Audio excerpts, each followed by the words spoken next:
Hello, everybody. This is Angel Ribo, the CEO Confident, and we are here today with Neville Joffe. Hi, Neville. How are you? Hello, Angel. Wonderful. Thank you. So Neville Joffe, as you probably already know, he's an author, he's an executive educator, and he's been teaching financial literacy and business mastery for more than 25 years to more than 20,000 people worldwide for these very, very large corporations. And we are here today because I would like to actually share a few ideas regarding financial literacy and diversity and inclusion. The first question would be for you, Neville.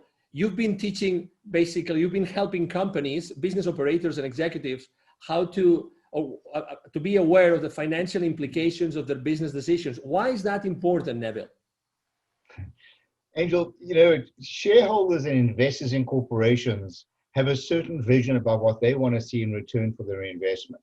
And it may surprise a lot of people to know that investors in large corporations in particular don't really care that much about what the company does. I mean, you think about people who buy shares in a wine company or a beer company may not even drink wine or beer. So it's not really about the product, it's about the return they get on the investment.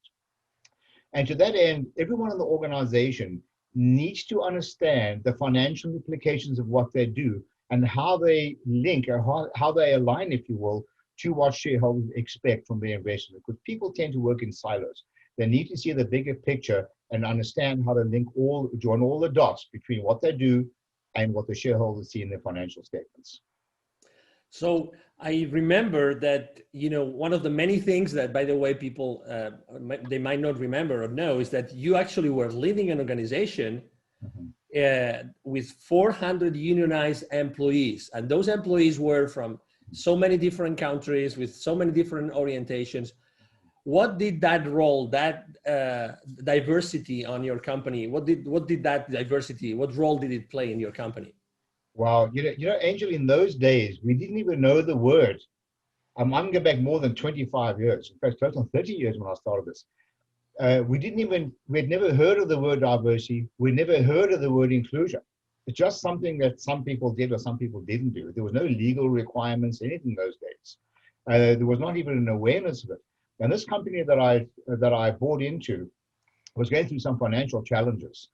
And in those days, we were dealing with double-digit inflation. We were dealing with NAFTA, huge price pressure and demand from the market.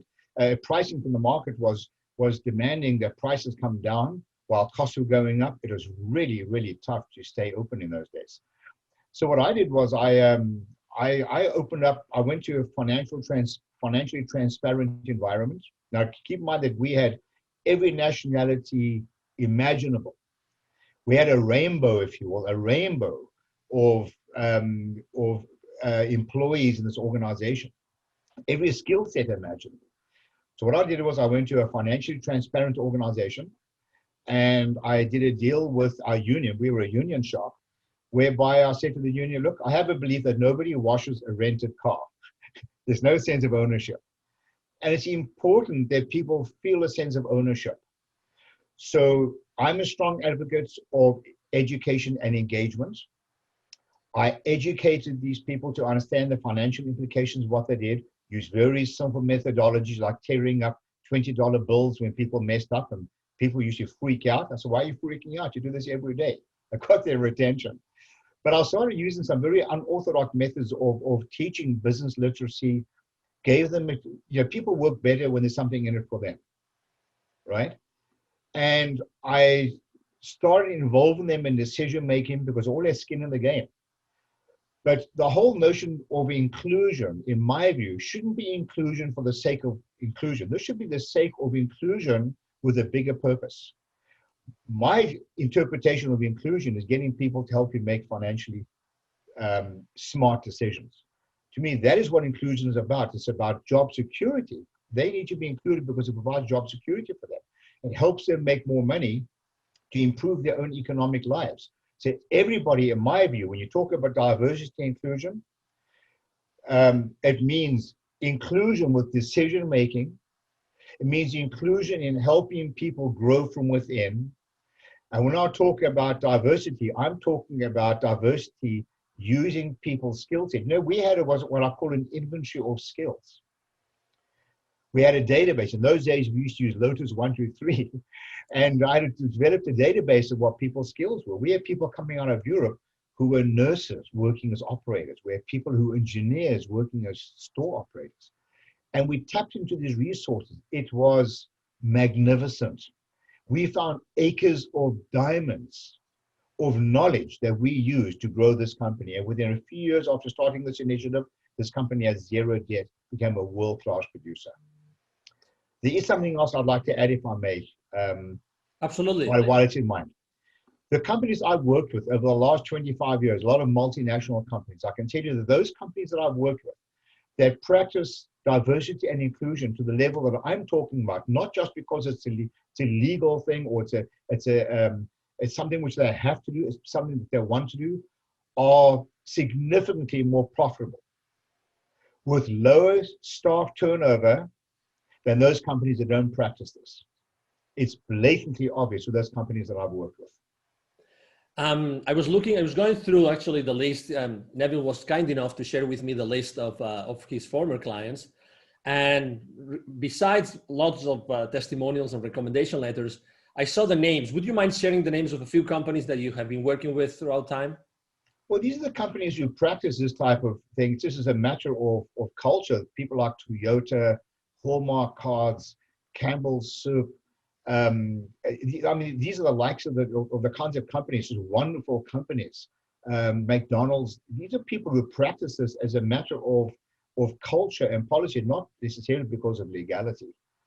And their names, the success of these companies speak for themselves. What did you do? Because I would like to use, people probably don't know yet because it's very close to launch, but Neville has been working on a book for a few months now.